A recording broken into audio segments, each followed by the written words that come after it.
ሰሙናት ዝተዋሃበን ስያመታት ተሓንቲ ደብረ ዘይቲ ተባሂላ ትጽዋዕ እያ ደብረ ዘይትን زعلت سيامن التحيزون خنرئنا كم فقد أملاخنا كم እግዚአብሔር ናይ ትምህርትና ርእሲ እንገብሮ ኣብ ወንጌል ማቴዎስ ምዕራፍ 24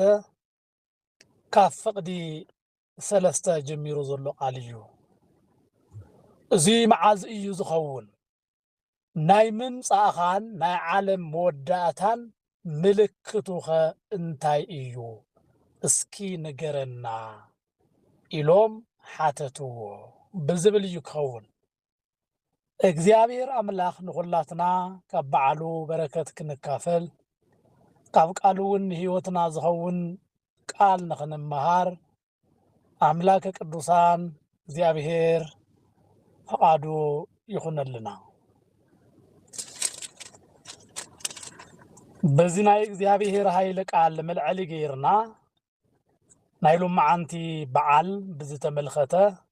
ስፍሕ አቢልና ክንርኢና ተዓጊስኩም ክትከታተሉና በኽብሪ ንዕድም ኣለና ብዘይካ ቅድስተ ቅዱሳን ድንግል ማርያም አማላድነት ሓጋዝነት ስራሕና ጥዑም ይኾነን እሞ ግብዣና ጥዑም ይኾነን እሞ ወላዲተ አምላክ ንአገልግሎትና ሁሉ ንህይወትና ሁሉ ጣዕሚ ቅመም እያ እሞ ወላዲተ አምላክ በአማላድነታ ይትፈለየና ንጥበበኛታት ጥበብ እትገልጽ በአማላድነታ ጥበብ ትግለጸልና ከምቲ ዝግባእ ቃሉ ንኽናገር እግዚአብሔር ይደግፈና በጸሎትኩም ሓግዙኒ እዚ ናይ መጽሐፍ ቃል እዚ መዓዝ እዩ ዝኸውን ናይ ምምጻእኻን ናይ ዓለም መወዳእታን ምልክቱ እንታይ እዩ እስኪ ንገረና እዚ ሕቶ እዚ ዘቕረብዎ ሐዋርያት እዩ ንበይንቶም ኮይኖም ንኢየሱስ ክርስቶስ ዘቕረብዎ ሕቶ እዩ ናይ ዓለም መወዳእታ መዓዝ ከም ዝኾነ ከምኡውን ናይ መወዳእታ ናይ ዓለም ምልክታቱ እንታይ ከም ዝኾኑ እቶም ሕሩያን ደቀ መዛሙርቱ ዝሓተትዎ ሕቶ እዩ እዚ ሕቶ እዚ ንዓለም እስካብ ሕጂ መልሲ ዘይረኸበትሉ ሕቶ ኮይኑ ዘሎ እዩ ሐዋርያት እውን ኣብ ዓለም ዘሎ ሕቶ ኮይኑ ዝረአዮም ንሰባት መፍትሒ ንክህብዎም ምእንታን ኣብ ደብረ ዘይቲ እምባ ኮይኖም ዝሓተትዎ ሕቶ እዩ ብመጀመርታ እስኪ ስለ ደብረ ዘይቲ ንእሽተን ነገር ንበል እሞ ናብቲ ርእሲ ትምህርትና ክንኸድ ኢና ደብረ ዘይቲ ኢሉ ቅዱስ ያሬድ ዝጸውዓሉ ምኽንያት ጎይታና መድኃኒና ኢየሱስ ክርስቶስ ኣብታ ደብረ ዘይቲ እምባ ምስ ደየበ ወይ ከዓ ካብ ቤተ መቅደስ ወፂኡ እንዳኸደ እንተሎ ደቀ መዛሙርቱ ናብኡ ቀሪቦም ነቲ ሕቶ ዘቕረቡሉ ኣብ ደብረ ዘይቲ ተቐሚጡ እንተሎ እዩ ቅዱስ ያሬድ እውን እዚ ሕቶን ከምኡውን እዚ ሰነበትን ብትኽክልን ብቐመሩን ምእንታን ክንርዳእ እዚ ሰንበት እዚ ደብረ ዘይቲ ኢሉ ስያመ ረኺቡ ኣሎ ብመጀመርታ ደብረ ዘይቲ ትርጉሙ ምናልባት ናይ ቋንቋ ጌጋት ዘይሃልይዎ ኣውሊዕ ይመስለኒ ኣውሊዕ ወይ ከዓ በአምሓርኛ ወይራ ተባሂሉ ይጽዋዕ ከከም መከባቢኡ ከይፍለ እምበር ደብረ ዘይት ማለት ኣውሊዕ ዝበዝሓሉ እምባ ማለት እዩ እምባ ማለት እዩ እቲ ኣውሊዕ ዝበዝሓሉ ስፍራ ዝበቁለሉ በውሊዕ እውን ዝተሸፈነ እምባ ማለት እዩ ደብሪ ማለት ብግእዝ ስለ ዝኾነ ደኣ እምበር ደብር ዝብል ትርጉም ኣለዎ እምባ ማለት እዩ ዘይቲ ማለት ከዓኒ ካብ ኣውሊዕ ዝወፅእ ዘይቲ ዘለዎ ስፍራ ከም ማለት እዩ ትርጉሙ ካብ ሙሉእ ብውሑዱ ማለት እዩ ስለዚ እቲ እምባ ኣውሊዕ ዝበዝሓሉ ስፍራ እዩ ኣውሊዕ ዝበቁለሉ እምባ ስለ ዝኾነ በቲ ዝበቁለሉ ተኽሊ ሽም ተፀዊዑ ኣሎ ማለት እዩ እዚ ስፍራ እዚ ካብ ኢየሩሳሌም ብምስራቅ ኣንፈት ዝርከብ ክኾን ከሎ أما أخل كيدرون ربا أبتقاو زلو إيو ويخعا بدب جيت يسماني دحريت زلو ناي أدخلت سفرا إيو أزو سفرا زي تاريخاوي سفرا إيو تاريخاوي سفرا زقبرو اللون ويدانا مدحانينا إيسوس كريستوس أب كيدروس ربا ندهالو إيوم حموس مشت مسيوم نكحزوو زمصو مالتيو صلوتا حموس مشت ويدانا مدحانينا إيسوس كريستوس زتتحازلو يهودا بمسعى محلفو زهابولو سفرا كم زخونه يفلت بيتنا قدسة قدوسان دينجل مريم سقاز عرف الله سفرا مخواني يفلت ناي دينجل مريم مكان مقابر بزي قص ويكعا بدحريتو كم زخونه يركب يفلت مالتي بتاريخ بيتفاقيا كم أقول بيتانيا زتباهلو انباتاتون بزي سفرا بمسراق أنفت زركو اللو زغلو زلعلالو تدبر زي تباهل سفرا أب إسرائيل بيناي أنفت كم زلو نمفلات إيو أبز سفرا زي خوينوم ويتارا مدحانينا إيسوس كريستوس انداما هارا يوعلمو ببختماو كمون ببقتر سفرو خلو اندازور انداما هارا مسوا على نقرقن مشت أب إذا حدر نيرو أب دبر زيتي ስለዚህ ጎይታና መድኃኒና ኢየሱስ ክርስቶስ ብዙሕ ነገር ዝገበረላ ስፍራ እያ እዛ ስፍራ ስለዚህ ናይ ደብረ ዘይቲ ሕቶ ዘለዓሉላ ምኽንያት ኣብታ ደብረ ዘይቲ ዝተባሃለ ስፍራ ተቐሚጡ እንዳህለወ ዝሓተትዎ ሕቶ ንበይኖም ኮይኖም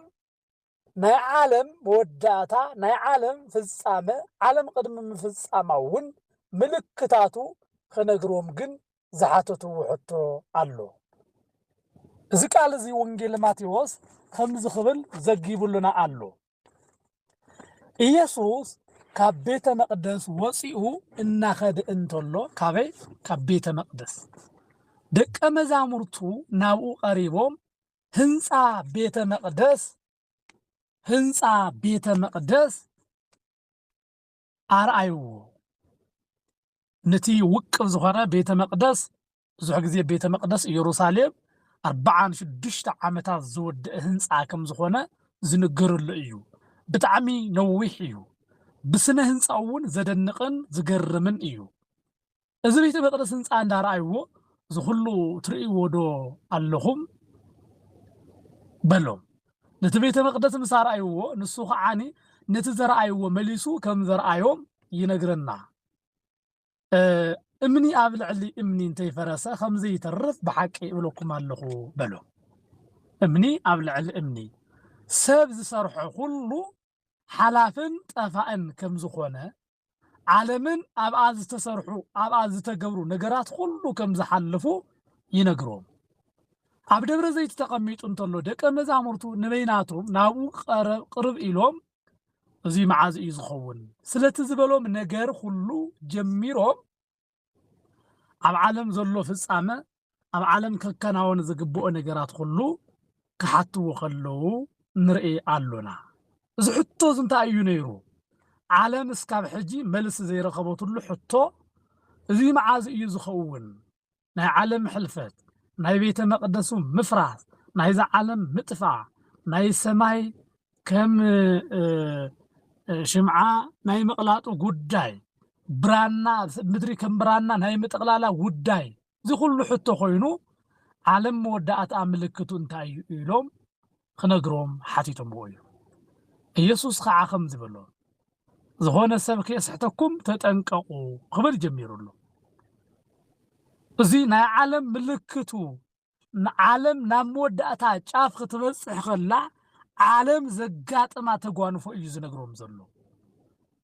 عالم زغاطما ነገር ينغروم አሉ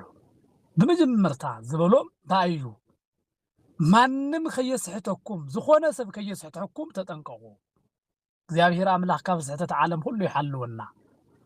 በዚህ ደብረ ዘይቲ እንሐስበሉ ዕለት ናይ ጎይታና ምጽአት ነገረ ምጽአቱ እንዝክረሉ ዕለት بمجمرتا ناتنا حطنا علم وداتا معاز إيو ፍጻመ ዓለም መዓዝ እዩ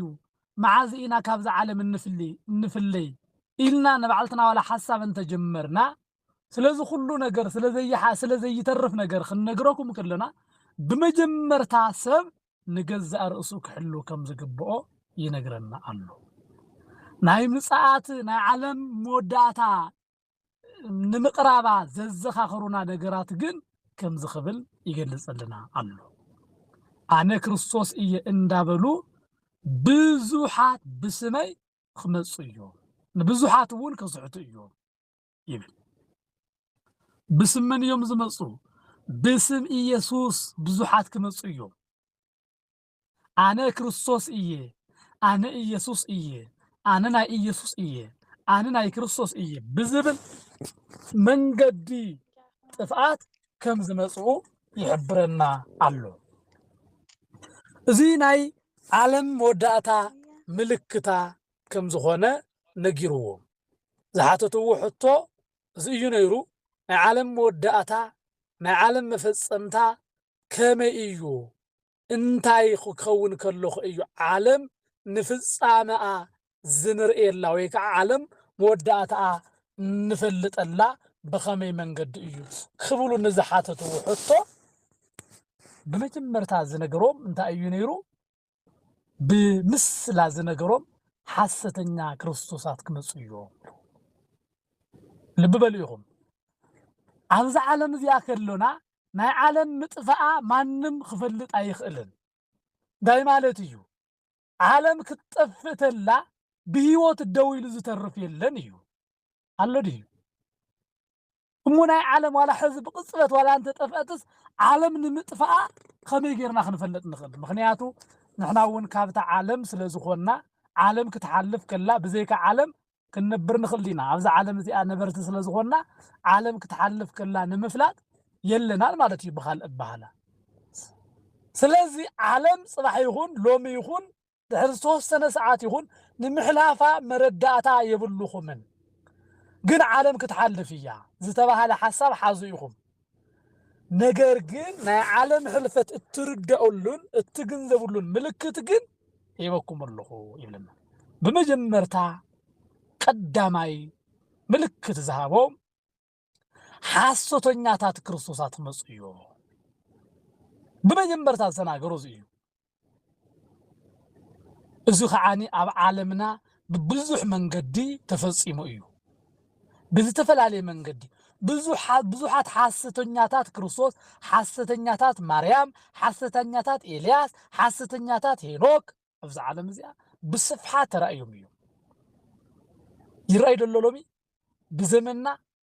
ኣብ ተስዓታት ገለ ይረአ ዝነበረ ዋላስ ካብ ሕጂ ከይተረፈ ካብ ክርስቶስ ሎሚ ልውጥ ኣቢሎም ናይ ክርስቶስ መሲሎም ግን ናይ ክርስቶስ ስፍራ ዝወሰዱ ግን ኣለዉ እዚ ናይ ዓለም መጀመርታ ምልክት ናይ ዓለም መወዳእታ ምልክት እዩ ክርስቶስ ኢና ኢሎም ተንሲኦም ዝመጹ ሰባት ኣለዉ ብዙሓት ከዓ ክመጹ እዮም እዚኣቶም ኩሉ ተመሳሲሎም ዝመጹ ደኣ እምበር ነገር ግን ናይ ክርስቶስ ምጽኣት ትክክለኛ ከም ዘይኮነ ግን ይፍለጠሉ ዲያብሎስ ግን እዚ ሓሳብ እዚ ኣባና ከም ዘሎ ስለ ዝፈልጥ ተመሳሰልቲ ዝኾኑ ኢየሱሳት ክርስቶሳት ግን የምጸልና እዩ በዋናነት ግን ኣብ መጽሓፍ ዝተጻሓፈ ኣብ መልእኽታት ሁሉ ዝተቐመጠ ግን ናይ ዓመፃ ሰብ ዝተባሃለ ግን ምስ መጸዩ ዓለም ተሓልፈሉ ማለት እዩ ናይ ዓመፃ ሰብ ናይ ጥፍኣት ሰብ ዝተባሃለ መን እዩ ንሱ ክርስቶስ እየ ኢሉ ንባዕሉ ኣብ ዙፋን ከቐምጥ ዝኽእል ሓሳዊ መሲሕ ሓሳዊ መልእኽተኛ መሲሕ መሲሓዊ ቀቡኣዊ ዝተባሃለ መን እዩ ክርስቶስ እኮ እዩ ሓሳዊ መሲሕ ክበሃል ከሎ ሓሶተኛ ክርስቶስ ማለት እዩ እዚ ሓሳዊ መሲሕ ንባዕሉ ክርስቶስ እየ ኢሉ ኣብዛ ምድሪ እዚኣ ኣብ ዝገለጸላ እዋን ዓለም ተሓልፈላ ማለት እዩ ንሱ ናይ ዓመፃ ሰብ ክግለጽ ከሎ ብዙሕ ጥፍኣት ኣብዛ ዓለም እዚኣ ስለ ዘብጽሕ زانا عالم مطفأتنا عالم مودعت أملكتيو نجرجن كريستوس خمس خلو ناي كريستوس من قد أراجي يوحنس لأولك قال أوادي يوحنس متمق ودي كاهن زكارياس خمس خلو نز حاسوتنيا مسيح ويكع نحاسوتنيا كريستوس ون من قد أرجتجن الله إيو زياتهم بحكي نتي حاسوتنيا مسيح كين فلطو زقبرو أدناغرت إيوم أدناغرت إيوم حقنيا نغوس كريستوس نممصاو قدم ممصاو اتي ملእختنيا يوحنس كم زمص خلو زياتهم ون ناي طفات مسيح اسكع زمص حاسوتنياتات مسيحات جن خمصو إيوم بزيو سب خطف زخل مخنياتو اتوم حاسوتنياتات مسيح خمصو خلو عالم طفات وعزوهم تقليلو خمز جبرو اندابلو جن نعالم سبات زقاقيو سبات جن علو بسبعان شوعات بعدنا قوز عصرا كمون قدم ميلو سبات أبز عالم زي أبز زقات توصنو مكاراتات خمز عينة ناي نبيات قال اندا تناقرو ناي حاسوت ملأختي اندا محلالفو نبزوحات نطفات منقد زخونو سبات نيرو ገንዘቦም ሸይጦም አቁሕቶም ሰብሲቦም ናብ ዘይፈልጥዎ ዓለም ናብ ዘይፈልጥዎ ምድሪ ንምኻድ ዝተገደዱሉ ኩነታት ንርኢ ኣለና እዚኦም ሪኹዎም ዶ ሓሶተኛታት መሲሓት እዮም ወይ ከዓ ነቲ ሓሶተኛ ክርስቶስ መንገዲ ፀረግቲ እዮም ስለዚ እንታይ ተባሂሉ ኣሎ ናብ ዋና ሓሳብና ክንመጽእ ከለና ካብ ሓሶተኛ ክርስቶሳት ሓደ ይኮነን ክርስቶሳት እዮም ካብኣቶም ተጠንቀቁ ተባሂልና ኣለና እዚ ናይ መወዳእታ ግዜ እዩ ካብ ከምዚኦም ክትከላኸሉ ይግባአኩም ናይ መወዳእታ ግዜ እዚ እዩ ይብል ምክንያቱ እዚ ሓሳዊ መሲሕ ዝተባሃለ ናይ ዓመፅ ሰብ ንጉስ ክርስቶስ እየ እንዳበለ ንዓለም ኩሉ ዘስሕብ ስለ ዝኾነ እቲ ሓሶተኛ መሲሕ بخم يزمس كريستوس كمس كله عالم كله تودي أيا حدش إيو نزبل منقدي كدنا جرز خليو معناته كريستوس كم زمس نفلتنا داقماي خم زمس بخبري كم زارجة بملائكته عجب نابزا مدرزي أخم زمس سلزي فلت ديابلوس حاستنيا مسيح وينكم مسيو سلازي بو خيتو سحوتو تتنققوا يخوم بزحات أنا كريستوس إي اندابلو بسمه يخمصيو مين بسمو ممصات راي يخونن نبزحات ون كسحتو إيوم ببجلن دا ጎጀሉ ናይ ጥፋት ጉጅለነት እንዳ ጎጀሉ نبزحات ሰባት ከጥፉ إيوم ስለዚህ ካብዚ ተጠንቀቁ እንሆ ክርስቶስ አብዚ አሎ ክርስቶስ አብዚ ንኦ አብዘ ደራሽ ንኦ አብዘ ሀገር ንኦ እንተ በልኹም አይትእመንዎ ተባሂሉ እዩ ስለዚህ ካብዚ አቶም ክንጥንቀቅ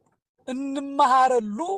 ወቅትን ሰዓትን እዩ ዝደብረ ዘይት ኢልና ንጽውዖ ምክንያቱ እዚ ትምህርቲ ስለዚ መሃሮም በደብረ ዘይት መዓልቲ ንሕና እዚ ትምህርቲ እንመሃሮ ዘለና ምክንያት ኣብ ደብረ ዘይት እምባ ኮይኑ ነዞም ንደቀ መዛሙርቱ ስለዚ ነገሮም ንሕና ኸዓኒ ብደብረ ዘይት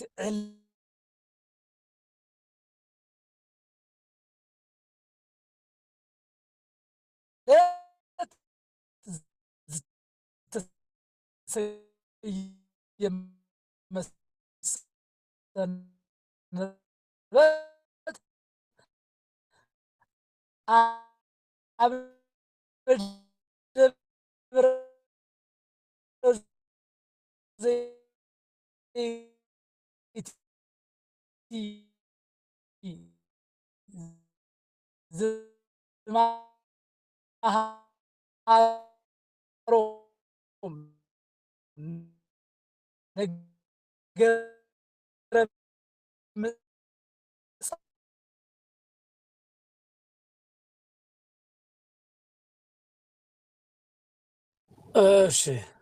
يسمع دلو دمصي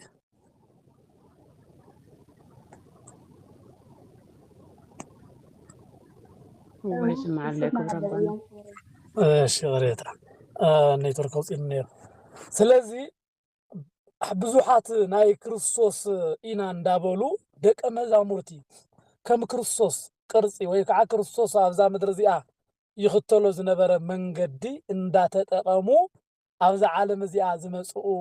ብዙሓት ኣለዉ ንሳቶም እውን ናይ ጎይታ መድሓኒና ኢየሱስ ክርስቶስ ዝገበሮ ስራሕ ወይ ከዓ ናቱ መንገዲ እንዳተኸተሉ ንኣብነት ጎይታና መድሓኒና ኢየሱስ ክርስቶስ ዝነበሮ ኣመጻጽኣ ክንነገር ከለና ከማ እቲ ዝነበሮ ናይ ጎይታ መድሓኒና ኢየሱስ ክርስቶስ መንገዲ 120 ስድራ ወይ ከዓ 120 ቤተሰብ ዝበሃል ነይሩዎ 12 ሐዋርያት 72 ደቀ መዛሙርቲ 36 ቅዱሳት ኣንስቲ ብኸምዚ ቅርጺ እንዳመጽኡ ምሩጻት ሐዋርያት እዚኣቶም እዮም እዚ ጴጥሮስ እዩ እዚ ዮሐንስ እዩ እዚ ክርስቶስ እዩ እንዳበሉ ናብዚ ዓለም እዚኣ ዝመጹ ሰባት ክበዝሑ እዮም እዚ ናይ መጀመርታ ንዓለም ከጋግየሉ ዝመጽእ ናይ ዲያብሎስ መንገዲ እዩ እዚ ኸዓኒ ናይ ዓለም ፍጻመኣ መረዳእታ ወይ ከዓ ምልክት እዩ ኢሎሞ ካብዚ ሓሊፎም እውን ካብ ሞት ተላዒልና ኢና እንዳበሉ ምኽንያቱ እቲ ክርስቶስ ኣብዛ ዓለም እዚኣ ክሰርሖም ዝግብኡ ስራሕትታት ሁሉ ናይ ኣቦኡ ስራሕ ፈጺሙ ስለዝኸደ ንሳቶም ዝመጽሉ መንገዲ ንዳግም ንህይወት ንትንሳኤ ወይ ከዓ ክርስቶስ ዝመጽኣሉ መንገዲ በዚ መንገዲ ከም ዝኾነ ይነግሩና ማለት እዩ ስለዚ እዚ ናይ ሓሶት መሲሕ ወይ ከዓ ናይ ሓሶተኛታት ክርስቶስ ኮይኖም ዝመጽኡ ካብ ቤተ እስራኤል ዝተረኸብና ኢና ካብ ድንግል ማርያም ተወሊደ እየ ሞይተ ተላዒለ ተሳቀየ ነይረ ንዓኻትኩም ክብል ሞይተ ተስኤ ኣሪገ ናብ ሰማይ ሕጂ ከዓ ንዓኻትኩም ድሕነት ክህብ ንዓኻትኩም ክፈርድ መጽእ ኣለኹ እንዳበሉ ናይ ሓሶት ክርስቶሳውያን ዝመጹ እዮም ነገር ግን ናብዚ ጉልህ ኢሉ ንሕና ብኣእምሮና ካብ እንሓስቦ ምናባዊ ዝኾነ ሓሳብ ውፅእ ዝበለ ከዓኒ እዞም ኩሉ ስራሕትታት ቅድሚ ምግላጹ ግን ብስም ኢየሱስ ተግባር የብሎምን ጎይታ ጎይታ እንዳበሉ ዝጽውዑ ንኣዳራሻት ዘብዝሑ ናብዚ ንዑ ክርስቶስ ኣብዚ እዩ ዘሎ ኣብታ ትነብርዋ ዘለኹም ህይወት ክርስትና ክርስቶስ ኣይስበኸላን እንዳበሉ ናይ ሓሶት ቃል ዝዛረቡ እዮም እቲ ብሽም ክርስቶስ ተጸዋዕናዮ ኩሉ ረሲዖም ህይወትና ክርስቶስ ምዃኑ ሽምና ከይተረፈ ብክርስቶስ ተጸዋዕና ምዃንና እንዳፈለጡ ነገር ግን ንክርስቶስ ከም ዘይንፈልጥ ንሳቶም ዘመናውያን ኣመንቲ ንሕና ግን ሓቂ ዘይንፈልጥ ደግሞ ከምዚ ዓይነት ስእሊ ብማህቢ ዝመጽእ ሕጂ ዘሎ ከም እትርእይዎ ከም እንፈልጦ ክርስቶስ ናይ ምስባኽ ክርስቶስ ሰበር ዜና ኮይኑ ክርስቶስ ሓድሽ ዜና ኮይኑ ንዓቶም ማለት እዩ ይስበኹ ንቤተ ክርስቲያንና ግን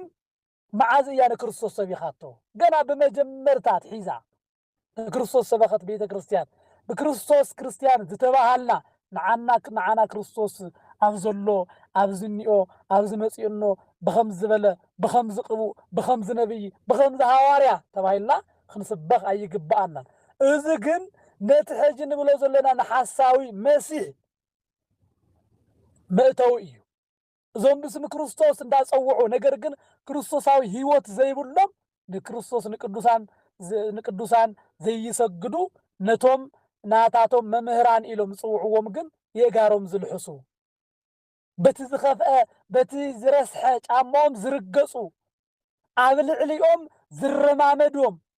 ከም እንስሳ ሳዕሪ ክበልዑ ዝገብሮም ነዚ ሰብ እዚ ግን ሰብ እዩ እንዳበሉ ግን ከም ልኽዎ ጫፍ ዝበጽሑ ሰባት እዮም እዚኣቶም እዚኣቶም ነቲ ሓሳዊ መሲሕ ዝመጽኡ መንገዲ ጸረግቲ እዮም ግብዛት እዮም ብናይ መዓልቶም ኣምልኾ ዝምክሑ ንኻልኦት ዝጸልኡ ፈተውቲ ከብዶም ክብሮም ኩሉ ብነውሮም ዝኾኑ እዚኣቶም ናይ መን ደቀ መዛሙርቲ እዮም እንተይልኹምኒ ናይቲ ዝመጽእ ሓሳዊ መሲሕ ናይቲ ዝመጽእ ናይ ዓመፃ ሰብ ዝተባሃለ መንገዲ ጸረግቲ እዮም ትምህርትና ንምስብሳብ ዝኣክል እዞም ናይ ሰይጣን መጻወቲ ኮይኖም ዝመጽኡ ኣብዛ ዓለም እዚኣ እንዳዞሩ ኣብ ኣፍሪካ እምቢተይልዎም ኣብ ካልእ ኣህጉር ካብ ካልእ ኣህጉር ናብ ካልእ ኣህጉር ካብ ዓዲ ናብ ዓዲ እንዳተንቀሳቀሱ ናይ ኢኮኖሚ ችግር ዘይብሎም ናይ ንግግር ችግር ዘይብሎም ናይ ሓሶት ንምንጋር ፍርሕ ዘይብሎም ዝኾኑ ሰባት ኣብዚ ዓለም እዚኣ ከም ዝመፁ ይነግረና ኣሎ በኻልኣይ ደረጃ ዝተቐመጠ ኩናትን ረሓብን እዩ ኩናት ረሓብ እዚ ከዓ ናይ እዚ ዘመን ኩናት ዝበዝሐ ሃገራት ኩሉ ዝካየድሉ ዋላ እንተኾነ ዝተፈላለየ ደቂ ኣንስትዮ ዓቕመ ድኹማት ዝኾኑ ህፃናት ነዚኣቶም ኩሉ ከጥፍእ ዝኽእል ኩናት በብስፍራው ይከናወነሉ ከም ትርእይዎ ዓለም 100 ግዜ ናይ ምጥፋእ ዓቕሚ ኣለኒ ትብለላ ሓንቲ ዓዲ እዚ እንታይ እዩ እዚ ሕዚ ጅምር ዘሎ በብዓዲ ዘሎ በብክልሉ ዘሎ በብቦታው ዘሎ ኩናት እንታይ ዝመስል እዩ መንገዲ ፀረግቲ እዮም ነቲ ዓብይ ኩናት ነቲ ናይ ምጥፍፋእ ኩናት ነቲ ናይ ህልቂት ኩናት መንገዲ ከፈድቲ እዮም እዚኣቶም ኩናታት ንንባዕልኻ ዘይተስማዕማዓሉ ንብፃይኻ ዘይተኣምነሉ ንገዛእ ውሉድኻ ዘይተኣምነሉ ዘመን ክመፅእ እዩ እዚ ከዓ ኩናት ማለት እዩ በብዓዱ በብሃገሩ ንንባዕልቱ በብመንግስቲ ንመንግስቲ ክትሃላለእ ክወዳዳእ ክቀታተል ወረን ውግእ ወረን እትሰምዐሉ ዘመን እዩ እዚ እንታይ ክኾን እዩ እዚ ግድን ክፍፅም ናይ ግድን እዩ ነገር ግን እዚ ኩሉ ክኾን ከሎ ግን መወዳእታ ዘመን ግን ኣይኮነን ይብለና እንታይ ኣይኮነን መወዳእታ ዘመን ኣይኮነን ህዝቢ ኣብ ልዕሊ ህዝቢ መንግስቲ ኣብ ልዕሊ መንግስቲ ሓው ኣብ ልዕሊ ሓው ሓቲ ኣብ ልዕሊ ሓብቲ እዚ ኩሉ መከራ ክለዓል ከሎ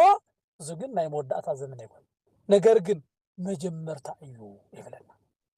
ኣብ ዓለም ዘሎ ከም ትፈልጥዎ ካባይ ንላዕሊ ብደንቢ መረዳእታ ከለኩም ይኽእል እዩ ዓለም ጦራ ሲሒላ ንንባዕልታ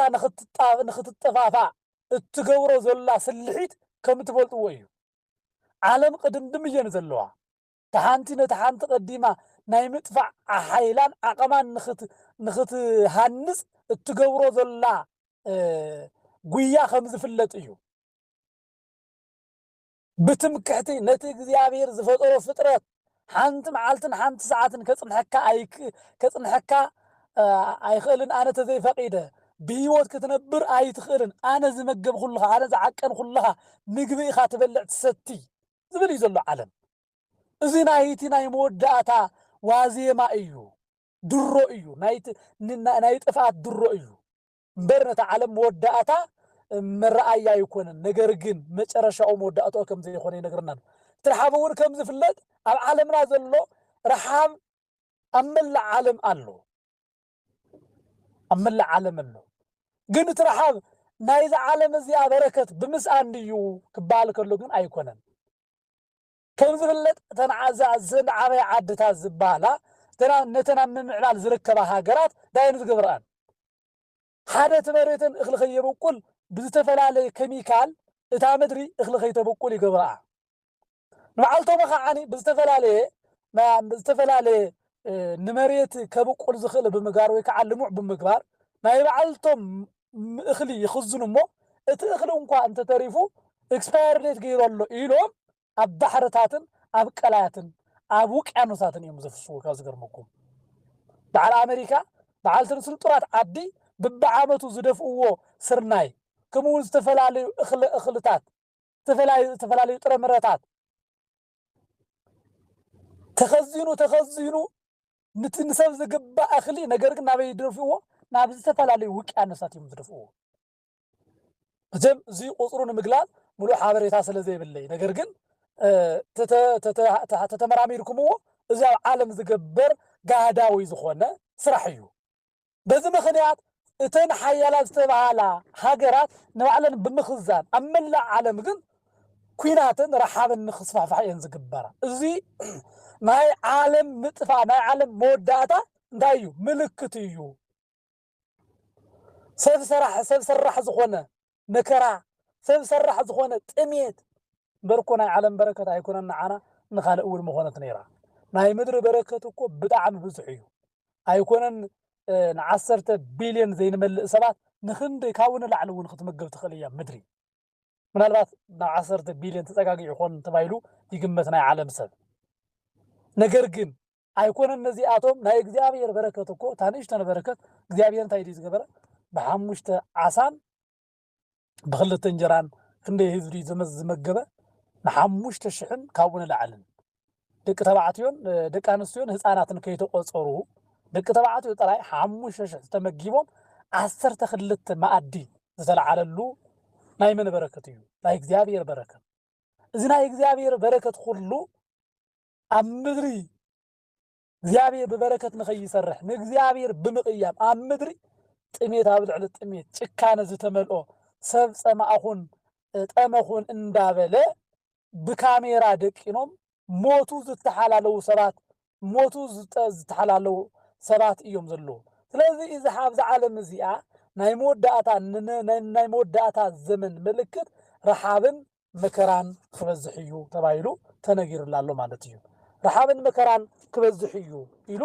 ኣብ ፍቅዲ 7 ከምዚ ክብል ይነግረና ኣሎ ውግን ወረውግን ክሰምዑኹም ኣስተውዕሉ ኣይትደንግጹ በዚ ኩሉ ዝግራ ኣይትደንግጹ ኢኹም ወግእ በዝሕ ኢልኹም መከራ በዝሕ ኢልኹም እዚ ብርግጽ ክኸውን እዩ ዘይተርፍ እዩ እንተኾነ መወዳእታኡ ሽዑ ኣይኮነን ህዝቢ ኣብ ልዕሊ ህዝቢ መንግስቲ እውን ኣብ ልዕሊ መንግስቲ ክለዓል እዩ ኣብ ዝተፈላለየ ቦታ ጥሜት ፌራን ምንቅጥቃጥ ምድርን ክኸውን እዩ እዚ ኩሉ ናይ መጀመርታ ቅልውላው እዩ አይገርመኩም እስካ እዚ ናይ ምድሪ ናይ መጀመርታ ቅልውላው እዩ ከም ትርእይዎ ኣብ ኣሜሪካ ዝነበረ ብዝሓለፈ ኣውሎ ነፋስ ዝመስል ሓዊ ዝሓዘለ ናይ ሰማይ ሓዊ ቀጻጸሎ ዝነበረ ኩነታት ርኢኹም ኢኹም እተማ ዓድናት ዝኾን ከመይ ኣቤት መበልና ነይርና ግን ካብዚ ንላዕሊ እዚ ኩሉ ኮይኑ ግን ኣብ ዓለም ዘሎ መከራ ኣብ ዓለም ዘሎ ጭንቂ እዚ ኩሉ ክኸውን ግድን እዩ እዚኣቶም ናይ ዓለም መወዳእታ ምልክት እዮም እምበር ፍጻመ ኣይኮኑን ጥሜት ኣሎ በቲ ጥሜት ዝተወልደ ሕማም ኣሎ ብዝተፈላለየ ሕማም ኣሎ ዝተፈላለዩ ንዓለም ዝተቆጻጸራ ዲያብሎስ ብዝተፈላለየ ምልክት ብዝተፈላለየ ሓሳብ እንዳመፀ ንሱ ከም ዝደለየ ፈቃድ ብዘይኮን ናቱ መንገዲ እስካብ ዘይተኸተልና ንዓና ንምጥፋእ ናቱ ዝኾኑ ጉጅለታቱ ሰብሲቡ ንዓለም ከጥፋእ እዩ ዝጓይ ዘሎ በዚ ኩሉ ነገር ግን እንታይ ትበሉ ኣይትደንግጹ እዚ ዝንገረና ዘሎ ከም ትምህርቲ ንሕንሕዞ ዓለም መወዳእታ እዩ ንዝበለና ሰብ ሁሉ ተቐቢልና ምስቲ ዓለም ተወደአት ሓለፈት ንዝበለና ከይንጠፍእ ዝነግረና ዘሎ ቃል ዳ እምበር ዓለም ክትጠፍእ እያ ማለት ይኮነን ብዙሕ ሰብ ብዛዕባ ከምዚ ብዛዕባ ወንጌል ማቴዎስ ምዕራፍ 24 ዘሎ ቃል ክንገር ከሎ ሰብ ይሽበር ይጭነቕ እቲ ሽብርን ጭንቅን ግን ንዝተወሰነት ደቂቃ ንዝተወሰነ ግዜ ብምዃና ከዓኒ እንታይ ኮይኑ ኣሎ ማለት እዩ ብጣዕሚ ነቲ ሰብ ናብ ልቡ ከይመለስ ገይርዎ ኣሎ እታ ደብረ ዘይቲ ትበሃል ጥራይ ዕለት ትስበኽ ዝመስሉ እዚ ቃል እዚ ምናልባት ኣብ ደብረ ዘይቲ ብዝተገብረ ተኣምር ብዝገበሮ ምላሽ ንዝሃቦም ንሓዋርያት ብኡ መንገዲ እንናገረልና እምበር እዚ ኩል ግዜ ኣብ ኣእምሮና ክንሕዞ ዝግባአና እዩ እዚኣቶም ኣብ ዓለም ክፍጠሩ ከለዉ እንታይ ኢና ንኾነ ማለት እዩ ብሙሉእ ዓርሰ እምነት ኢና ክንነብር ንኽእል ምክንያቱ ንሕና ናይ ክርስቶስ ስለ ዝኾንና ኣብዛ ምድሪ እዚኣ ናትና ዝኾነ ነገር ስለዘየለ ኣብዛ ምድሪ እዚኣ ብዝፍጠር ነገር ሁሉ ምንም ክንሳቀቕ ወይ ከዓ ክንስከፍ ኣይንኽእልን ኢና ምክንያቱ ንሕና ናይ ክርስቶስ ናይ ተሓቀኛ ኣምላኽ ደኣ እምበር በቲ ሽብርን ራዕድን ዝነዝሕ ወይ ከዓ ዝምህር ዘሰራጭዎ ዲያብሎስ ኣይንፈርሕን ምክንያቱ ምስ እግዚአብሔር ስለ ዝኾንኩ እንታይ ዘፍራሕ ኣለኒ እግዚአብሔር መድኃኒተ እዩ እግዚአብሔር ብርሃነ እዩ እንዲህ ዝበለ ዳዊት ስለዚ እግዚአብሔር ብርሃን ዘል በዚኣቶም ሁሉ ክድንግጽ ከም ዘይብሉ ዲያብሎስ እዚኣቶም ኩሉ ንዓና ንኸፈራርሕ ከምውን ነቲ ንዓብይ ጥፋት ዝመጽኣሉ መንገዲ ክጸርገሉ ምእንታን ክመሓይሸሉ ምእንታን ዝልእኾም መልእኽተኛታት ሰባት ተቐዲሞም ኢድ ዝሃቡ ኮይኖም ብኡምሩኻት ኮይኖም ነቲ መንገዲ እግዚአብሔር ተጋግዮም ኣብናቱ መስመር ኣብናቱ ዒላማ ንኽኣትዉ ምእንታን ዝገብሮ መንገዲ እዩ በዚ ኩሉ ግን ኣይትፍርሑ ኢኹም ኢለና በዚ ኩሉ ግን ኣይትደንግጹ ኢኹም ናይ መሬት ምንቅጥቃጥ ከም ዝፍለጥ ኣብ ዓድና እውን ዝኸውን ዘሎ እዩ ኣብ ዓለም መላእ ዓለም ዝኸውን ዘሎ እዩ እዚኣቶም ኩሉ ብዓበይቲ ነጥብታት እንዳተመዝገቡ ዘሎ እዚኣቶም ኩሉ ኮይኖም ግን ናይ ዓለም ፍጻመ ግን ኣህምኦ ይኮነን ናይ ምድሪ ምንዋፅ ኣብ ዝተፈላለየ ስፍራ ክከናወን እዩ زياتهم كله انتايهم ملكت ايهم ملكت ايهم ببزح من قدي حستنيا تات النبيات كي ترأيهم ترأينا كي سمعوا سمعنا اندابلو خمس ايهم ببزح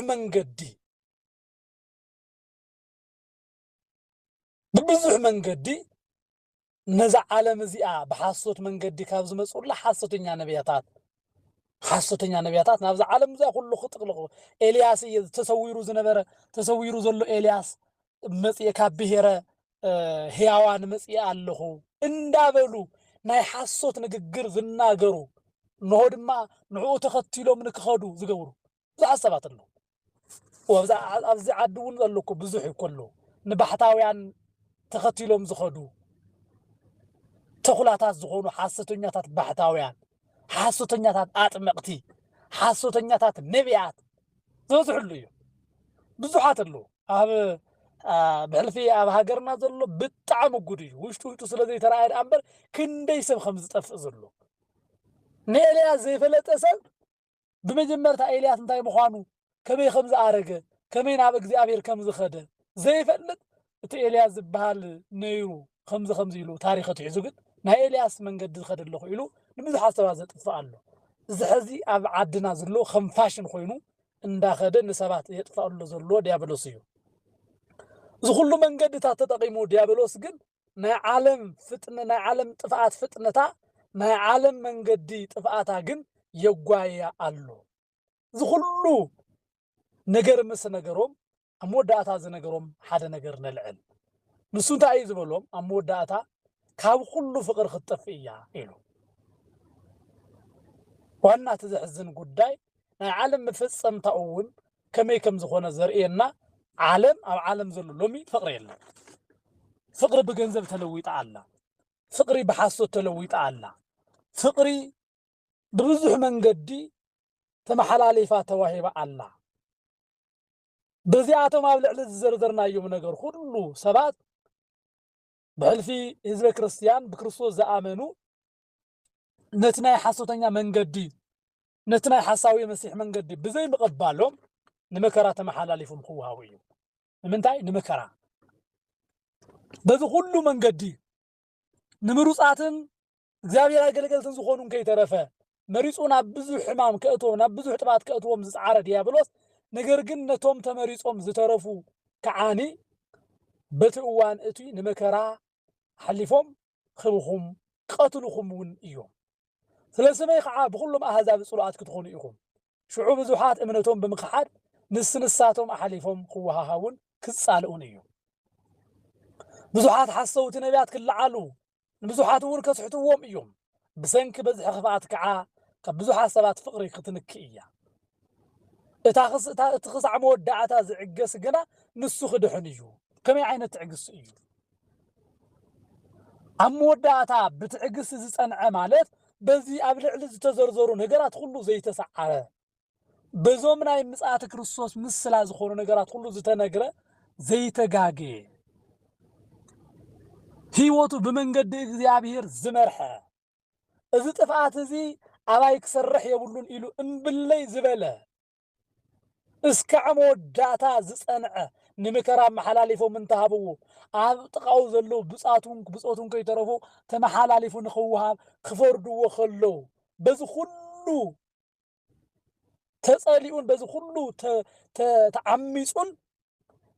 ነገር ግን እስከ መወዳእታ ዝጸንዐ ንሱ ታይኮን ይብለና ክድሕን እዩ እግዚአብሔር አምላክ ሁላትና እስከ መወዳእታ ተዓጊስና ክንድሕን በመሕረቱ ይርዳአና በሐቂ እቲ እስከ መወዳእታ ዝተዓገሰ እቲ ብስመይ ዝጸንዐ እንታይ ይኮን ኢሉ ክድሕን እዩ እዚኣቶም ምልክታት እዩ ስለ ናይ ዓለም ምጽአት ሰኑ ይኹን ሰንበት ረቡዕ ይኹን ሐሙስ ብዘይገድስ ነገር ግን ታዋና ምዕራፍ ግን ታዋና ሐሳብ ግን እስከ መወዳእታ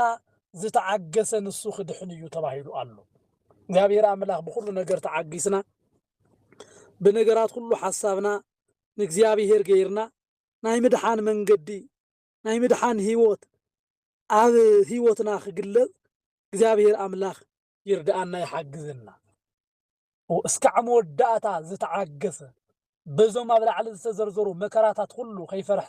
ከይተሸበረ ከይተደናገጸ ካብ መትከል ኣቋሙ ካብ መትከል ጽኑዕ እምነቱ ከይተፈለየ ተዓጊሱ ንእግዚአብሔር ኣምላኹ መስዋዕት ክኾን ዝተዳለወ ብየዋህነት ዝተጓዓዘ እምነቱ ብዘይ ምክሓድ ንኻልኦት ብፅዕቱ ሓሊፉ ብዘይ መሃብ ንመከራ ሓሊፎም እንተሃብውን እግዚአብሔር ኣምላኽ ብምምልኻት እቶም ዝመፁ መከራታት ሁሉ ኣብ ልዕሊኡ ኣብ ስጋኡ ብዝወርዱ ነገራት ሁሉ በዚኣቶም ሁሉ ከይተደናገጸ ግብረ ሸበራ ብዝነዝሕ ዲያብሎስ ከይተደናገጸ ጸኒዑ ንእግዚአብሔር ኣምላኹ ተገዚኡ ዝነብር ንሱ እንታይ ኸውኒ እስካዕ መወዳእታ ስለ ዝተዓገሰ ክድሕን እዩ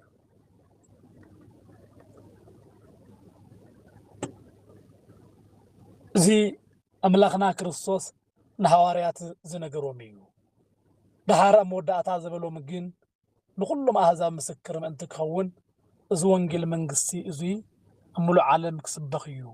ሽዑ መወዳእታ ክኾን እዩ ተባሂሉ እምበር ቁርፅ ዝተባሃለ ሰዓትን መዓልትን ከም ዘይነገሮም ይመላኽተና ነገር ግን ወንጌል ንዓለም ሁሉ ክስበኸሉ እዩ ክስበኽ እዩ ወንጌል ኣብ መላእ ዓለም ክስበኽ እዩ ሎሚ ብዝተፈላለየ መንገዲ ወንጌል ናብ ዓለም ይስበኸሉ ወንጌል ናብ ዓለም ይባፅሓሉ ምክንያቱ እዚ ቃል እዚ ኣይሰማዕናን ኣይረኣናን ከይብሉ ምእንታን ደቂ ሰባት ዝኩሉ ናይ እግዚአብሔር ቃል ዝተፈጸመ ነገር ኣይሰማዕናን ኣይነበርናን ኢሎም ሰባት ምስቲ ጥፍኣት መንገዲ ተሓባበርቲ ከይኾኑ ምእንታን ዝነግረና ቃል ኣሎ በዚ ኣይብቅዕን እቲ ወንጌል ነገር ግን ሎሚ ክንሪኦ ዝሓሰብኩ ኣብዚ ስለ ዝኾነ ኣብ ፅባሕ ክንቕፅል ኢና ማለት እዩ ኣብ ሙሉእ ዓለም ወንጌል ከም እትሪእዎ ዘለኹም እንዳተሰበኸ እዩ ዘሎ ከም እትሪእዎ ዘለኹም ፍቅሪ ካብ ኩሉ ሰብ ነክያ እያ ኣብ ዝተፈላለየ ዓለም ዝግበር ዘሎ ግፍዒ ኣብ ዝተፈላለየ ዓለም ዝፍጸም ዘሎ መከራ ሓው ኣብ ልዕሊ ሓው ኣይጨከነን ድዩ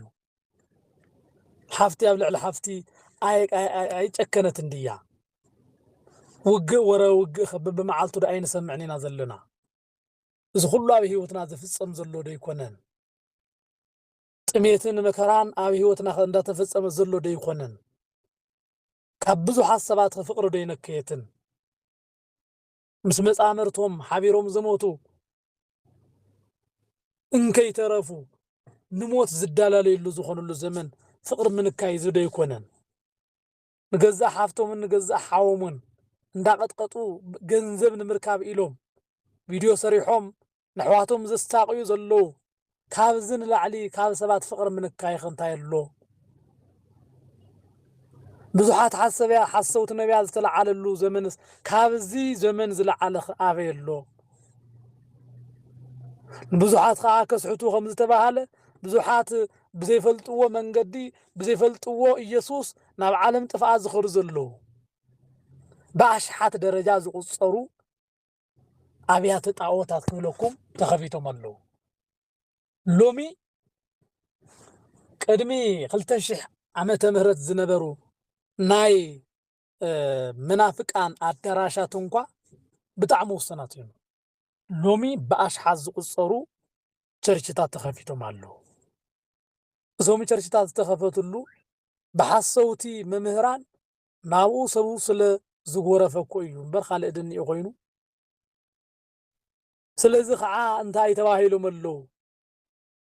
ሓሰውቲ ነቢያት ተላዒሎም ብስሙ ስለ ዝመፁ ብስሙ ብዙሓት ተስሒቶም እዮም ትርጉም ስብከት ትርጉም ህይወት ትምህርቶም እንኳ ከይተፈለጡ ብዙሓት ስሒቶም ኣለዉ ንኣብነት ኣብ ኣዲስ ኣበባ ዘሎ ህዝቢ ፍርቂ ምባል ይከኣል እዩ ናብ ስሕተት ትምህርቲ ከይዱ ኣሎ ኣብዛ 10 ገለ ዓመት እንኳ ኣብዛ 20 ዓመት እንኳ ክንደይ ሰብ ከም ዝጠፍአ ብሚልዮን ዝቁፀር ህዝቢ ናብ ስሕተት መንገዲ ከይዱ ኣሎ ኣብዛ ንሽተን ስፍራ እንኳን ተተጸኒዓ ማለት እዩ እዚ ምልክት እዩ ናይ ዓለም ወዳእታ ምልክት እዩ ነው ብዙሓት ናይ ክርስቶስ ነቢያት ኢና እንዳበሉ ስም እግዚአብሔር በግቡ ዘይፈልጡ ምን ፈጢርኩም ተተባሂሎም እንኳን ክገልጹን ክናገሩን ዘይክእሉ ነጸላት ርጉም ሒዞም ዝጎዩ ምስጢር ዘየደላደሉ ናይ አምላኽ ቃል ብዝግባእ ዘይተረድኡ በመንፈስ ከይተገለጸሎም ተገሊጽሉና እንዳበሉ ንስጋ ድልየቶም ንስጋ ጥቅሞም ዝጓየዩ ዝበዝሑላ ዘመን እያ ውግእ ወረ ውግእ ብመዓልቱ ንሰምዓሉ ዘመን እዩ ህዝቢ ኣብ ልዕሊ ህዝቢ መንግስቲ ኣብ ልዕሊ መንግስቲ ዝተለዓዓለሉ ዘመን እዩ ብጭካነ ሰብ ዝተቀተለሉ ብጭካነ ሰብ ዝሕረደሉ ብጭካነ ሰብ ስጋ ዝብላዓሉ ዘመን ኢና ሓሊፍና እዚ እንዳተፈጸመ ዘሎ ኣብ ዓለም ዙርያ ኩሉ እንዳተከናወነ ዘሎ እዩ መቸም ኣብ ጥቃኻ ዘሎ ዝረአኻዮ ስለ ዝምስከር ዳ እምበር ኣብ ዝተፈላለየ ዓለም ኩሉ ዓለም ሓንቲ መንደር ኮይና ኣሎሞ ብዝተፈላለየ መንገዲ ንሰምዖን ንርእዮን ዘለና ጉዳይ እዩ ካብዚ ኩሉ ሓሪፉ ከዓኒ ክርስቲያን ንመከራ ተመሓላሊፎም ዝወሃቡሉ ስለ ክርስቶስ ከዓኒ ኦርቶዶክሳውያን ስለ ዝኾንና ብሽሙ ስለ ዝኣመንና ስለ ቅዱሳን ክብሪ ስለ ዝተናገርና ንመከራ ተመሓላሊፍና ንወሃበሉ ዘመን ካብ ዝለዓለ ዘመን ከበይድ ኣሎ ብዙሓት ከዓኒ ንገዛ ኣሕዋቶም ንገዛ ወገናቶም ንመሬት ክብሉ ንጥቕሚ ክብሉ ንምድራዊ ሃብቲ ክብሉ ተመሓላሊፎም ዝተወሃበሉ ዘመን ካብ ዝለዓለ ዘመን ከበይድ ኣሎ ነቦምን ነዲኦምን ዓፊኖም ዝቀትሉ ንውርሲ ክብሉ ግፍዒ ዝሰርሑሉ ዘመን ካብ ዝለዓለ ከበይድ ኣሎ እዞም ኩሎም ግፍዕታት ዝፍጽሙላ ዘለው በዛ ዘመን እያ በዛ ዘመን እዚኣ ዓበይቲ ግፍዕታት እንዳተፈጸሙላ ዘላ ዘመን እዛ ዘመን እዚኣ እያ ሎሚ ንገንዘብ እምበር ኣብ ቅድሚኡ ካልእ ምንም ዘይረኣዮ ወለዶ ንገንዘብ ህይወቱ ኣሕሊፉ ዝሃበ ወለዶ ንዓለም ጥቅሚ ሃይማኖቱ ዝሸጠ ዝለወጠ ሃይማኖቱ እንኳን ዘኽብረላን ዘርእየላን መንገዲ ክትምችዎ ከላ ጥራሕ እያ እምበር ናይ ዓለም መወዳእታ ናይ ዓለም መጀመርታ ዝምልከቶ ሰብ የለን ሐዋርያት ግን ስለ ዓለም ምጽአት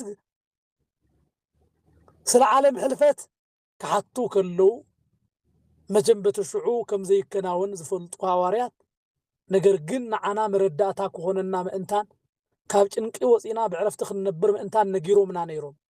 ነገር ግን ቶም ዝተነገሩና ምልክታት ሁሉ እንዳሰማዕና እንዳርአናን ግን በቶም ዝረአናዮም ምልክታት በቶም ሰማዕናዮም ቃላት እንኳ ካብ መከራ ካብቶም መከራታት ክቁጠብ ፈቃደኛታት ይኮንና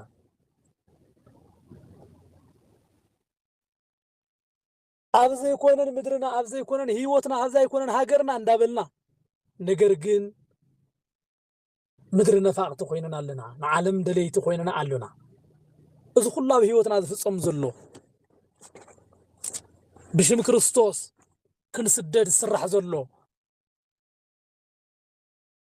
ዚኣቶም ኩሉ ናይ መከራ ምልክታት እዮም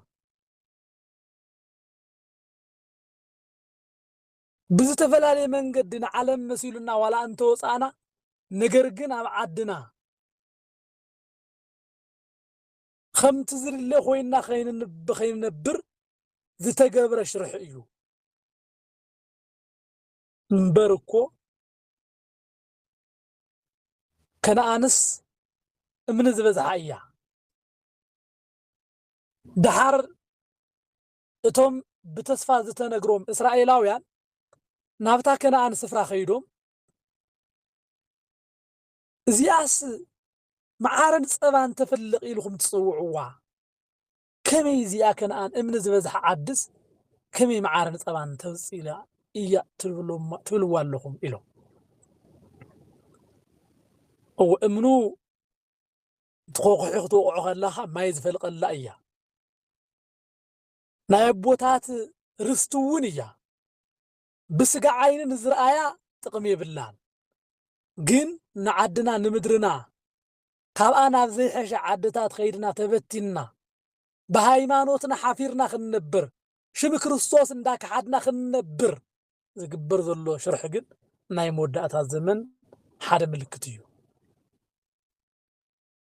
أو عدنا تمحلالي فوم سلزوها عدنا زنبرلو عن نبابرا هيوتهم بزي مستقخال ذلوهم فلتت كتقامو بزي مخال دخلنا تقاليعنا لنا بسنكي دخلنا جن خندي سب هايمانوتي لو كم زلو جن تفولتو ديهم بزو حساب هايمانوتو لويتو مفت تفتر له خنتا صليو خنبر زغبرو له زلو اذا حدا مرداتا حاون حاو ام منقد عاقيتو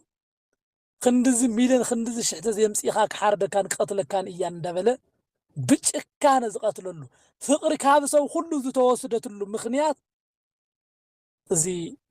ناي عالم ناي موداتا ناي طفات ملكت حدا ايو نالبات ግን ካብዚ ጽሑፍ እዚ بخالق وجن منقد سلازمصه ገለልተኛ መሲሉ خرአይና ይኽእል እዩ ግን ፍጹምኩም ኣይኮነን ኣብዚ ዓለም እዚ ኣይስርሑ ዘለው ሽርሕታት ብሙሊኦም ናይ ዓለም መወዳእታ ናይ ዓለም መጨረሻ ምልክት እዩ ካብ ብዙ ሓሳባት ፍቅሪ ክትንክ እያ ናይት ማለት ፍቅሪ ሎሚ የለን من يفتو من يفكر ካብ ልብ ነፍቅሮኸ አሎደ ፍቅሪ መቸም ስለዝሃብ ካኒ ስለዝሃብ ኹኪ ኣይኮነን ፍቅሪ መለክዒው ናይ ፍቅሪ መለክዒው እንታይ እዩ ተተባሂሉ መለክዒ ፍቅሪ ብነፃ እንፎትዎን ብነፃ እንፍቅሮን ወይ ከዓ ብነፃ ነው ፍቅሪ እዩ ፍቅሪ ክባል ዝኽእል ስለዚ ገበር ካለይ ስለዚ ገበር ኩልኺ እንለዋወጦም ፍቅረታት እዚኣቶም ማንንም ክገብሮም ዝኽእሉ እዩ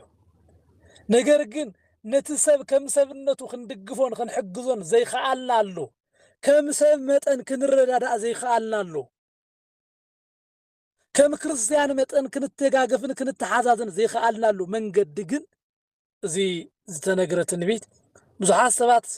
ፍቅሪ ካባቶም ክትንክ እያ ብዝተባሃለሉ መንገዲ እቲ ክሳዕ መወዳእታ ዝዕገስ ካብዚኣቶም ሁሉ ንገዛእ ርእሱ ንጹህ ገይሩ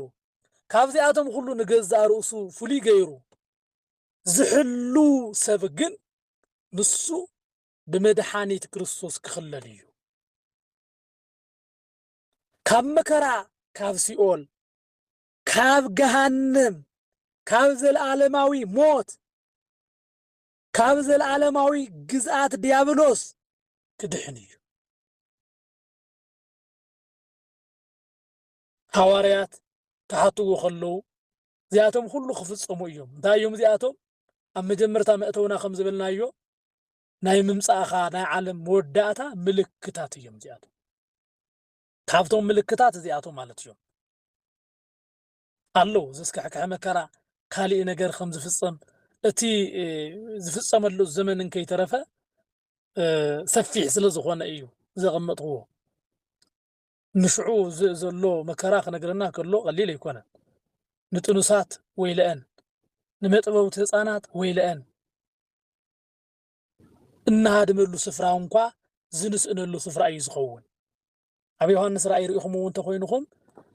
سمعكم تفلطوا قال يمسلني ابتم بعتታት سفراتونا يبلو ابعت سفراتينا ولا اتي امنا بلعلنا وديقا قتلنا انتبلنا يوس امبي بله زسك حكحن كم قصلي خوينو زنزنز وي كعا زحمم نجر ابي هيوتنا مصه موت እንኳን ተለመናያ ሞት ሰአና ሞት ስካዕነስና ሞት ለሚናያ ዘይት መጻል እዋን حلفت لمينالو نفسنا كاف سغانا خطفله لمينالو زي ساخعلو غزي خمص يو تبايلو تن معلتات تياتن خنغرا زي خلا كبايمرون العليين كبايمرون العليين ويل ان طنوسات ويل ان مطبو تاديتات برتع مكرا كوني برتع مكرا قال خغلصو زي خل قدم حجي خوينو تغيرو زي فصم ናይ ክርስቶስ ምጽኣት ክበጽሕ ከሎ እዚኣቶም ኩሉ ኣብ ልዕሊ ሰባት ዝመጹ መከራታት ምዃኖም ይነግረና ኣሎ ወገናተይ እዚ ብኸተኸዲኑ ይብሰል ኢልና ዝገደፍናዮ ነገር ንባዕልትና ክንሕሉ ምእንታን እዩ ሎሚ ኣበይ ኣለኹ ኢልና ክንሓተ ሰሚዕኻ ምኻድ ጥራይ ኣይኮነን ሰሚዕኻ ምፍልላይ ጥራይ ኣይኮነን እዚ ዘመን እዚ ብቋንቋና እዩ ዝንገረና ዘሎ እስካዕ ዝመጽእ ዲና ሰማይ ኣብ ልዕልና እስካዕ ዝፈርስ ዲና ናብ ህይወትና ዘይንምለሰሉ ልብና ዘይርሕርሐሉ እስካዕ መዓዝ ኢና ኣእምሮና ዘይልወጠሉ እስካዕ መዓዝ ኣብ ዓመት ሓደ ግዜ ክልተ ግዜ ዝቃለዱ ተሰቢኽና ዲና ክንነብር እዚ እኮ ኣብ ህይወትና ኣብ ዕለት መነባብሮ ህይወትና መነባብሮ ምንቅስቃስና ኩሉ ክንነግሮን ክንፈልጦን ዝግባአና እዩ ወገናት ማንም ከየስሕተና ኣተሓሳስባና ከየስሕተና ኣጋርና ከየስሕታና የእዳውና ከየስሕታና ብምንም መንገዲ ከይንስሕት እታ ሰጎን እትበሃል ዑፍ ነታ እንቋቁሖ እስካዕ ትፍልፍል ኣዕንታ ጠሚታ ከምትርእያ መንፈሳዊ ህይወት ክርስትናና እውን ከምኡ ጠሚትና ክንሕልዋ ከም ዝግባአና እዩ ዝነግረና ዘሎ ሎሚ መን እዩ ዘሎ በዞም መንገድታት ዘይተነኽአ ህይወቱ በዞም ናይ ጥፋት መንገዲ ዘይርስሐ መን ኣሎ በዞም መንገድታት ዘይርስሐ ሰብ እንተልዩ ሎሚ ዕድለኛ እዩ በዞም ናይ ጥፋት ጉዕዞ ዘይተጓዓዘ ሰብ እንተልዩ ሎሚ ዕድለኛ እዩ ኣብዚ ዓለም እዚ ኣዞም ዝርዝርናዮም ኩሉ ምናልባት ነገራት ክደጋገሙ ከለው ንዓና ዘይምምሳል ቶም መልእኽትታት ናባና ከም ዝመፁ ዘይምፍላጥ ከምኡ እውን ተለምዶ ክኾኑ ዝግብኦም እዮም ኢልኻ ሸለል ኢልኻ ናይ ምግዳፍ ባህሪ ኣሎና ነገር ግን ከምኡ ኣይኮነን ካብዚኣቶም ነገራት ኩሉ ንገዛእ ርእስና ክንሕሉ እዞም ናይ ዓለም ምልክታት ዝኾኑ ብሕልፊ እዚ ዘመን እዚ ፍሉይ ዝኾነ መለለይታ ዘለዎ እዩ ኣሎ ዘመን እንዳተወደአ እዩ ዘመን እንዳተፈጸመ እዩ እዚ ኸዓኒ ክርስቶስ ኣምላኽና ምጽኣት ምልክት መወዳእታ ዓለም ብዝነገረና ዝተዘርዘሩ ነገራት ኩልዮም እንዳተፈጸሙ እዮም ዘለዉ ፍቅር ኣበየላ እስኪ እታ ናይ መወዳእታ ፍቅሪ እያ ኣብ መን ፍቅር ኣሎ ወላድን ውሉድን ፍቁራት ድዮም ሓውን ሓትን ፍቁራት ድዮም ካህንን ምእመናትን ፍቁራት ድዮም ጳጳሳትን ፍቁራት ድዮም ኣገልገልትን ፍቁራት ድዮም ካብ ሓንቲ ጽዋ ደመ ክርስቶስ እንዳሰተዩ ካብ ሓንቲ ደመ ስጋ ክርስቶስ እንዳተኻፈሉ ካብ ሓደ መኣዲ እንዳበላዕና ፍቅሪ ከም ዘይብልና ትፈልጡ ዲኹም ኣብ ኣገልግሎት ፍቅሪ የለን እታ ቤተ መቅደስ ናይ ኩናት ዓውዲ ኮይና ኣላ እዚ መርዲ እዩ ክነግረኩም ኣብ ቤተ መቅደስ ዘለዋ ኩለን ናይ ኩናት ዓውዲ ኮይነን ኣለዋ ፍጹም ሰላም ዝስበኸለን ዝነበራ ኣብያተ ክርስቲያናት ኩለን በኣፍ ጥራይ ስለ ሰላም ይስበኸለን በኣፍ ጥራይ ስለ ፍቅሪ ይስበኸለን በኣፍ ጥራይ ስለ ወንጌል ይስበኸለን ህዝበ ክርስቲያኑን ኣገልገልቱን ግን ዝተፈላለዩላ ዘመን እያ ፍጹም ኣብ ህይወቶም ፍቅሪ ዘይብሎም እንተሃቡ እንኳ ክንድዚ ዝኣክል ወሲዶምኒ እንተበልዑ እንኳ ክንድዚ ዝኣክል በሊዖም እንተተናገሩ እንኳ ሓሰውቲ እዮም ተባሂሉ ዝፍረደሉ ዘመን ፍቅሪ ካብ ሰባት ሁሉ ካብ ህይወት ደቂ ሰባት ዝተተማሪኻ ዝተወስደትሉ ዘመን እዩ እስኪ መን ካብ ልብ ይፍቅር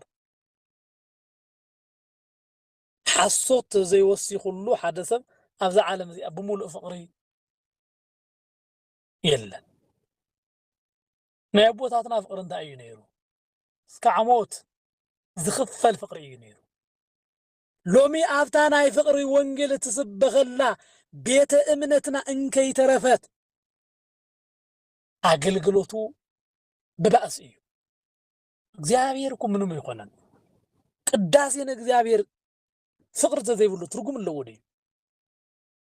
አሃዱ ኢሉ ቀሺ ቀዲሱ ድምፁ ጥዑም እንተኾነ ፍቅር ተዘይብሉ ንእግዚአብሔር ትርጉም ኣለዎ ደ እግዚአብሔር በመላእክት ዝምስገን እኮ እዩ ትናትና ሕብረት ትናትና ስብስብ ብዘይ ፍቅር ተኾይኑ ንእግዚአብሔር እንታይ ደ ትርጉም ኣለዎ ናትና ናይ ብዙሕ ግዜ ተደጋጋሚ ምትእኽኻብን ጸሎት ምብጻሕን ነንበዓልትና እንዳተነቃቀፍና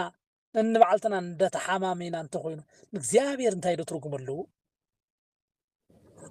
ሰባትዩ ዘማቢሁ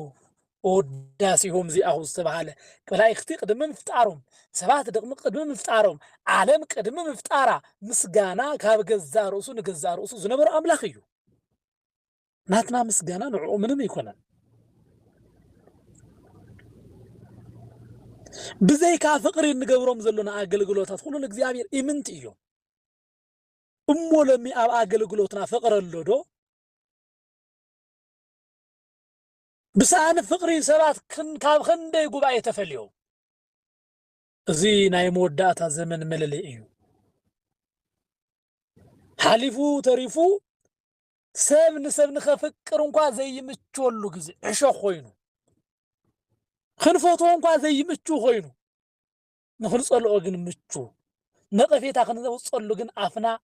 ብዙሕ ቃል ዝዛረብ ተስዓ ጽቡቕ ነገር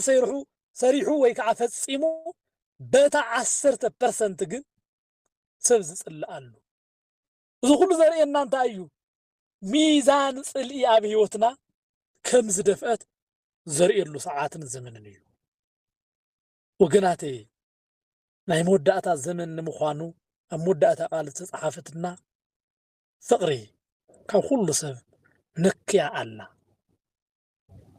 ነክያ ጥራይ ኣይኮነን ተወዲኣ ኣላ ምባል ይከኣል እዩ ውሉድ ንውሉዱ ወላዲ ንደቁ ዘየፍቅረሉ ዘመን ሰዓት ኢና በፂሕና ኣለና ንገዛእ ውሉዱ ዝቐትለሉ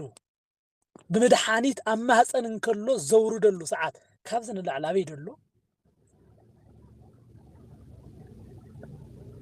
سنس سلس سورحي سنس شد الشورحي كمون تولدو سانات خي ترفو نافقو حاف مدربي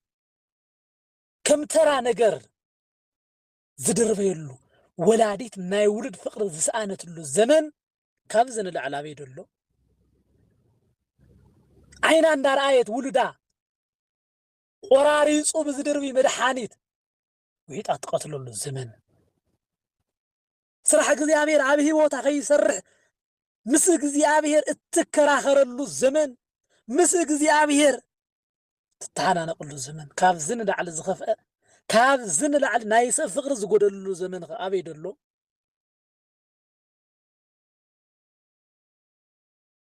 ሰብ ኣብ ልዕሊ ሰብ ክንድዚ ዝጨከነሉ ዘመን ካብዚ ናይ ሎሚ ዘመን ዝለዓለ ክፉእ ዘመን ደ ኣሎ ሓቂ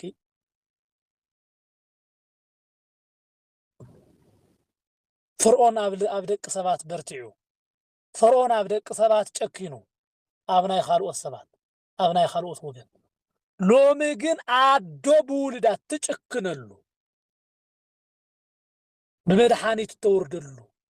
صنص موراد كمسلت أنا زقصرل سب مقتال كمسلت أنا زقصرل الزمن زكو نسب زلنا فقري تحت انسسا مخانكو يزريان እንስሳት እንኳን ምንም ዘይፈልጡ ዓበ ውላዶም ዝበጽሕ መከራ ንምክልኻል ዝገብርዎ እስካዕ ሞት ክንርኢ ከለና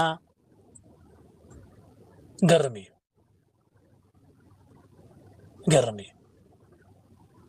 እንስሳ እንኳ ካባና ዝሐሸ ዝሓስበሉ ዘመን እዩ ትሕቲ እንስሳ ዳዊት ኢሉና ሰብ خبر እንዳሃለው ነገር ግን ንእንስሳ መሲሉ ኢሉ አረን ሎምስ ካብ እንስሳውን ወሪድና ኢና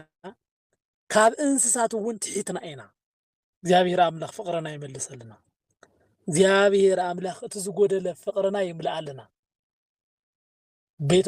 ቤተ ዶኪማስ ጎዲሉ ዝነበረ ወይኒ ሓሊቁ ዝነበረ ወይኒ ብምሕረቱ ከም ዝመልአ ናተይ እናታትኩም ፍቅሪ እውን ጎዲሉ ተወዲኡሎ እሞ እግዚአብሔር ብፍቅሩ ይምላአልና አሜን በሉ እስኪ እግዚአብሔር ብፍቅሩ ይምላአልና ኩላትና ፍቅሪ ሲኢና ኩላትና ህይወት ሲኢና አሉና እሞ እግዚአብሔር ጉድለት ቃና ዘገሊላ መርዓ ከም ዝመልአ ወላዲተ አምላኽ እውን ወይኒ የብሎምን ኢላ ከም ዝተሓሳሰበቶ ፍቅሪ የብሎምን ደቀይ ኢላ ተሓሳሲባ بفقرات ملأنا بحقي بفقرات ملأنا وين يقول من بدت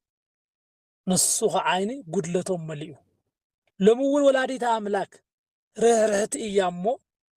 اتكابي وتنا زقود الفقري فقري يبلو منكو إلا فقرنا بمحرته خمل آلنا أملاخنا እግዚአብሔር فقاد يخون فقري كابي وتنا قود إلى الله إذا خعا ናይ መወዳእታ ዘመን መለለይ የተሓደ ካብ ዝኾነ እዩ እሞ እግዚአብሔር አምላኽ ናይ መወዳእታ ዘመኑ ናይ መወዳእታ ናይ ፍጻመ ዘመን ምልክት እዚ እዩ ኢሉ ካብ ዝነገረና እቲ ሓንቲ እያ ዘላ እሞ እግዚአብሔር አምላኽ ብሓቂ ፍቅሪ ይሃበና እግዚአብሔር ብሓቂ ሰላም ይሃበና እግዚአብሔር ብሓቂ